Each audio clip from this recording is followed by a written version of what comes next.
Welcome friends. SSC 2016 26,000 চাকরি বাতিল মামলায় আজকে সুপ্রিম কোর্টে সারাদিন কি চলল, ডাল মে কুচ কালা হ্যায়, সুপ্রিম কোর্টে কি চলছে চলুন দেখে নিই আজকে কি হলো সেখানে। 26,000 চাকরি বাতিল মামলায় সুপ্রিম কোর্টের তোপের মুখে রাজ্য সরকার।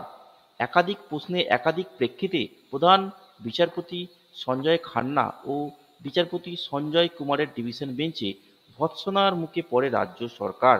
এদিনের শুনানিতে সবথেকে বেশি গুরুত্ব দিয়ে কি দেখা হয়েছিল, প্যানেলের মধ্যে যে যোগ্য বা অযোগ্য রয়েছে সেটা কি পৃথকীকরণ কি সম্ভব।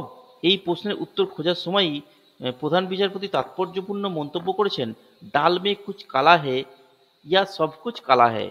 অর্থাৎ স্কুল সার্ভিস কমিশন এসএসসি 2016 সালের পুরো প্যানেল নিয়েই সন্দেহ প্রকাশ করেন প্রধান বিচারপতি। সুপ্রিম কোর্টের পর্যবেক্ষণ, মূল মিরর ইমেজ অর্থাৎ ওএমআর এর যে আপলোডেড কপি সেটা আসল কিনা তা যাচাই করার কোনো অবকাশ এসএসসির মূল্যায়নকারী সংস্থা রাখেনি।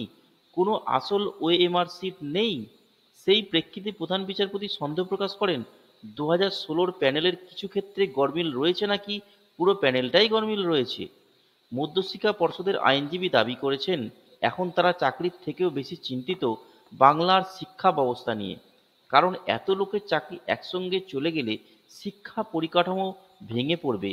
সবকিছু শোনার পর ব্ল্যাঙ্ক ওএমআর নিয়েও বিস্ময় প্রকাশ করেন প্রধান বিচারপতি।